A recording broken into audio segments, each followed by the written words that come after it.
कि देवर से नारद को अहम हो गया। साधना का भी कभी अहम नहीं होना चाहिए, भगवत भजन का भी अभी अहम नहीं होना चाहिए।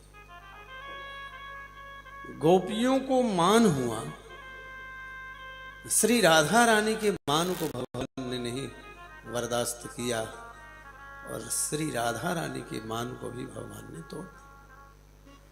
तो नारद जी के क्या है, शाबाशी करते भगवान दर्शनों परांत देवर्षि नारद जब प्रस्थान करने लगे तो भगवान ने अपनी माया से एक नगर का निर्माण कर दिया। मायापति है प्रभु, राजा बना दिया, राज्य बना दिया, धन वैभव संपदा बाग बगीचा भगवान ने ऐसा अद्भुत बनाया कि देवर्षि नारद निकल रहे थे तो मन में आया कि ऐसा नगर तो आज तक मैंने नहीं देखा।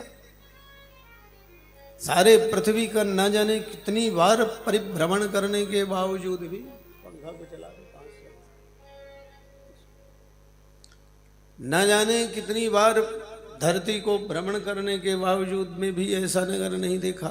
प्रवेश की नगर की अलौकिक शोभा देखी। राजा शील निधि भगवान ने सब माया से बनाया था।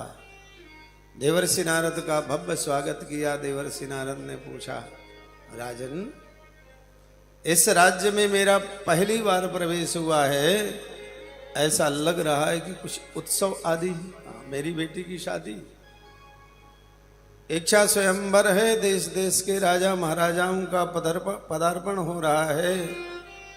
ये मेरा सौभाग्य है कि आप यहां पधारे। बेटी को बुलाकर प्रणाम करवाया, निवेदन किया राजा ने कि आप भविष्य कहिए। देवर्षि नारद का मन विचलित हो गया। कन्या के मुख की ओर दृष्टि गई तो राजा ने कहा, भाग्य हस्तरेखा देखे प्रभु, मेरी बेटी का बताएं भविष्य कैसा है। देवर्षि नारद ने सारा भविष्य बताया, जिसके साथ में भी ब्याही जाएगी सदा सर्वदा जो है इसका सुहाग अचल होगा। धन धान वैभव संपदा से किसी प्रकार की कोई कमी नहीं होगी। सदा सर्वदा सुख और शांति इसके जीवन में रहेगी। हर प्रकार से अच्छा अच्छा बताकर देवर्षि नारद का मन विकारी तो हो ही गया था। देवर्षि नारद वहां से प्रस्थान करते और अभी तक जो कामारी बनते थे देवर्षि नारद के मन में सद्य मन में विचार आया कि हो ना हो हम शादी कर लें। शादी में कन्या स्वरूपवान को पसंद करती है। यावत जीवन भगवान की हमने आराधना किया है तो थोड़े समय के लिए भगवान के पास चलते हैं और भगवान का स्वरूप मांग के लाते हैं। विवाह हो जाएगी, भगवान का स्वरूप भगवान को समर्पित। ऐसा मन में विचार करते हुए भगवान के पास पुनः पहुंच गए। भगवान को प्रणाम किया देवर्षि नारद से। फिर से भगवान ने पूछ लिया, देवर्षि नारद इस बार तो आपके दर्शन अविलंब हो रहे हैं, बहुत शीघ्र हो रहे हैं, कारण क्या है? तो देवर्षि नारद संकोचवश कुछ कहना चाहते थे लेकिन निकल नहीं रहा। भगवान ने कहा, देवर्षि नारद निसंकोच कहिए क्या कहना चाहते। नारद जी ने कहा, प्रभु मैंने देखा कि गृहस्थ में सुख है। वृद्धावस्था में एक गिलास जल देने वाला कोई है तो गृहस्थ में है। इसलिए अब विचार है, मेरे पिताजी ने कभी आग्रह किया था कि विवाह कर लो, लेकिन मैंने इनकार कर दिया था। लेकिन संसार को देखते हुए अब मन में है तो भगवान की लीला सा, अब मन में विचार आया कि विवाह कर लेना चाहिए। तो भगवान ने कहा, क्या चाहिए आपको? घर गृहस्थी की जो वस्तुएं हो बताइए, हम व्यवस्था कर देते हैं। अच्छी बात है आप गृहस्थ में प्रवेश करना चाहे थे। हमारे लायक सेवा बताइए। नारद जी ने कहा थोड़े समय के लिए प्रभु बस आप अपना स्वरूप दे दीजिए कि हमारी शादी हो जाए। एक संत की ऐसी भावना को भगवान कैसे पूरी कर सकते। लेकिन देवर्षि नारद के अंतःकरण का जो भाव था वो आखिर प्रकट हुआ। भगवान के चरणों में निवेदन करते हुए कहते हैं, संसारी पुरुष तो संसार की हर वस्तु मांगना चाहता है, रोगी कुपथ्य मांगता है, लेकिन वैद्य सुपथ्य देता है। कुमार्ग में चलते हुए भगवत कृपा से उसे सन्मार्ग में चलने का मार्ग आप देते हैं। जय विधि होय नाथ हित मोरा, करऊ सुबेग दास। मैं आपका दास हूं और जिसमें मेरा हित हो वो काम आप कर दीजिए। भगवान ने कहा, प्रभु देवर्षि नारद, हम आप सोचते हैं ये गलत हो गया। कोई भी यदि हम देखते हैं अपने अनुकूल कोई कार्य नहीं होता उसे हम गलत मानते, लेकिन थोड़े दिनों के बाद में जब उसका रिजल्ट आता है तो बिल्कुल सही लगता है। तो भगवान कभी किसी के साथ में बुरा करते ही नहीं। भगवान सदा सर्वदा जो है अच्छा ही करते हैं। सद्य तत्काल हमको ऐसा लगता है ये गलत हो गया, लेकिन भगवान सही करते हैं।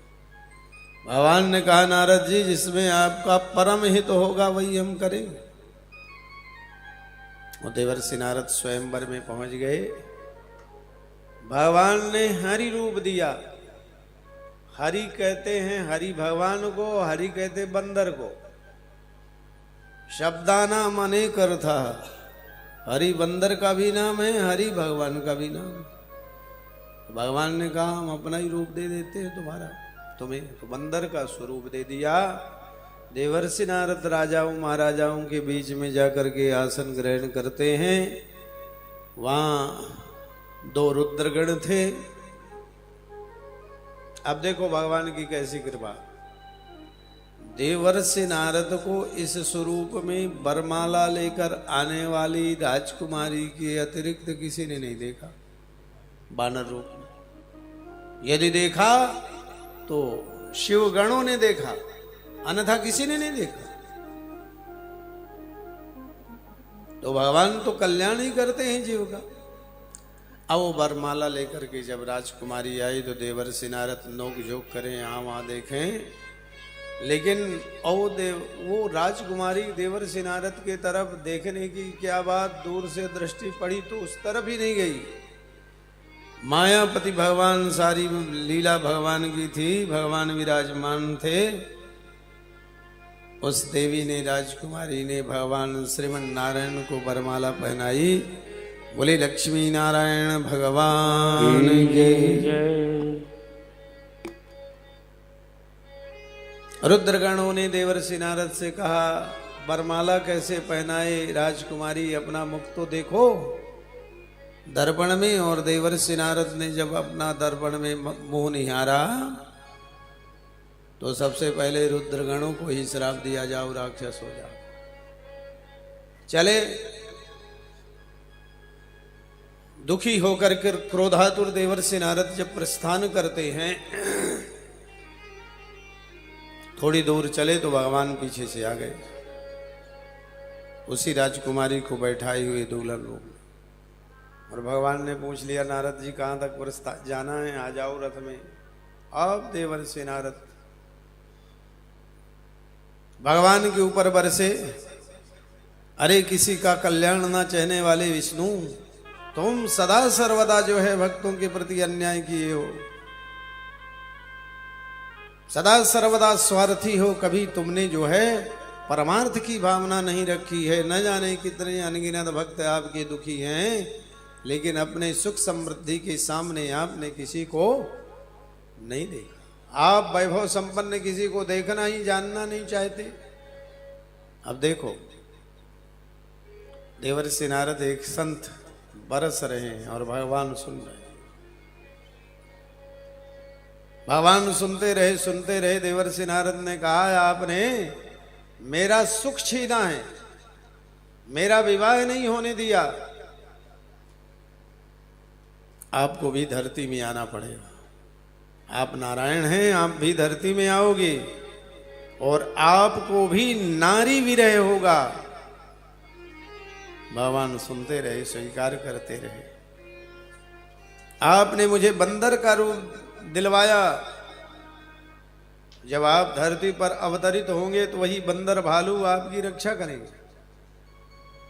ये आदि आदि श्राप देते हुए देवर्षि नारद शांत हुए। मेरे ठाकुर ने अपनी माया को समेटा। विष्णोर माया भगवती यया सम्मोहितम जगत।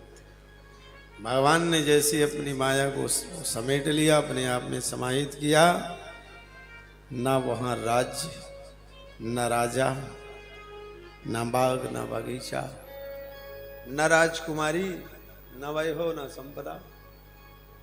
देवर्षि नारद को भी सद्ज्ञान हुआ, भगवान के चरणों में गिर गए। प्रभु ये सब क्या है? भगवान ने कहा देवर्षि नारद ये सब मेरी माया है। तुम्हारे जैसे भक्तों के भाव में, एक संत के भाव में संसार में प्रवेश करने की यदि भावना होती है तो तुम्हारे शब्द थे, जिसमें मेरा कल्याण हो वही काम करना चाहिए। तो जिसमें एक संत का कल्याण, जिसमें एक समाज का कल्याण, जगत का कल्याण होता है जगदीश्वर, वही करते हैं, हम लोग नहीं समझते। नारद जी ने कहा मैंने आपको श्राप दिया कि तुमको नारी भी रहे हो, आपको नारी भी रहे होगा। तो भगवान, अब भगवान की औदार्यता देखिए। भगवान कहते हैं श्राप कहाँ दिया है आपने, मुझे तो ये वरदान दिया,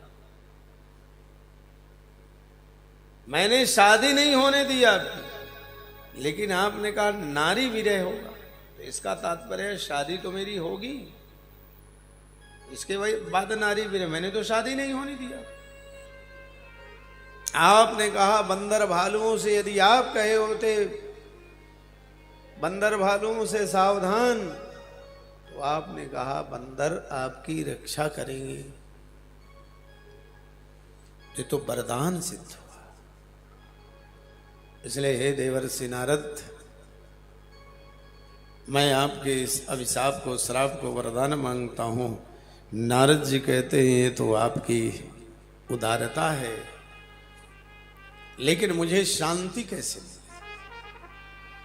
परम शांति का अनुभव कैसे हो, मन अशांत हो, अशांत मन को शांति कैसे मिले? तो शिव पुराण में भगवान शंकर के 108 नाम आते हैं। भगवान विष्णु कहते हैं जपहु जाए शंकर सतनाम। भगवान शंकर की 100 नामों का स्मरण करो, जाप करो।